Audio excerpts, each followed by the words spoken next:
Assalamualaikum warahmatullahi wabarakatuh. Alhamdulillahi haqqa hamdih, wassalatu wassalamu ala rasulih, wa ala alihi wa ashabih amma ba'd.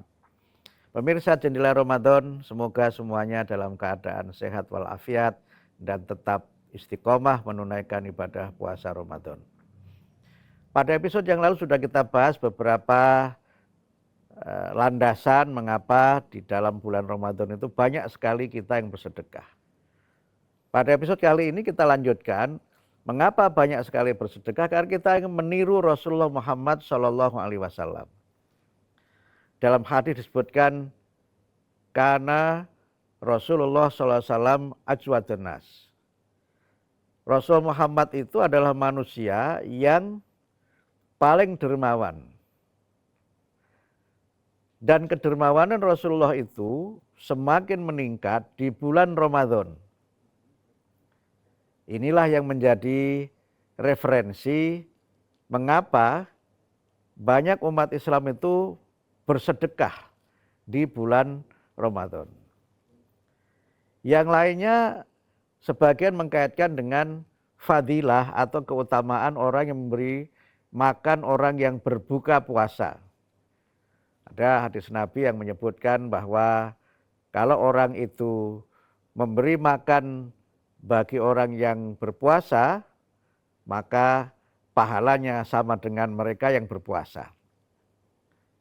Walaupun ini tidak boleh menjadi alasan, kalau gitu nggak usah puasa saja. Memberi makan saya kira sudah cukup dengan ibadah puasa itu. Kalau dimaknai seperti itu, tentu pemahaman yang perlu kita koreksi.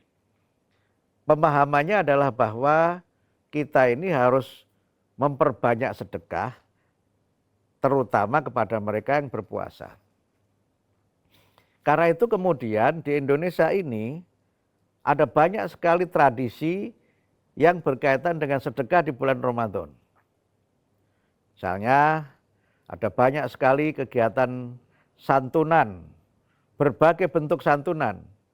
Sebagian besarnya adalah santunan untuk kaum du'afa, orang-orang miskin, anak-anak yatim, dan kaum yang lemah yang lainnya.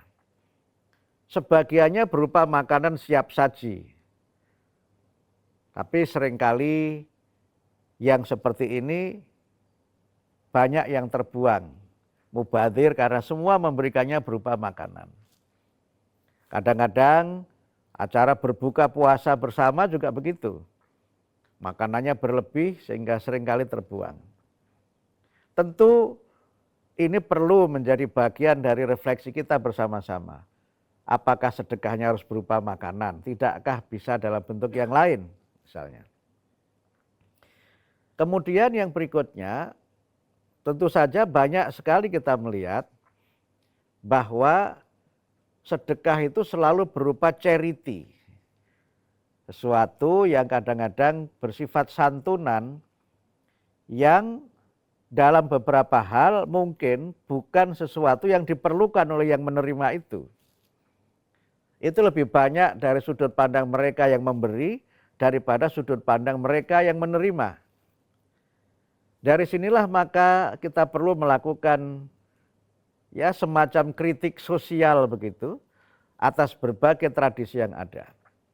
Bersedekah tentu baik, berderma tentu baik, tapi kita hendaknya senantiasa berusaha agar sedekah itu tidak menjadi sesuatu yang mubadzir. Karena Quran menyebutkan innal mubadzirina kanu ikhwanas syayatin. Mubadzir itu adalah perilaku yang menunjukkan dia adalah temannya setan. Padahal setan harus dibelenggu di bulan Ramadan. Yang kedua, marilah kita lihat dari sudut pandang kemanfaatan sang penerima, bukan kita yang memberi. Sehingga berbagai bentuk sedekah, santunan itu perlu kita kaitkan dengan apa sih yang paling diperlukan dan siapa sih yang paling memerlukan. Sehingga nilai manfaat dari sedekah kita itu menjadi lebih besar. Disinilah saya kira pentingnya sedekah dalam bentuk-bentuk yang bersifat investasi yang memiliki dampak jangka panjang, misalnya beasiswa kita serahkan di bulan Ramadan, beasiswa kita berikan dalam kegiatan-kegiatan santunan, mungkin itu lebih bermanfaat. Atau kita memberikan insentif bagi guru agar mereka lebih semangat mengajar dan sebagainya yang bersifat investasi, itu mungkin perlu menjadi bagian dari pilihan-pilihan dan model sedekah yang kita tunaikan selama bulan Ramadan.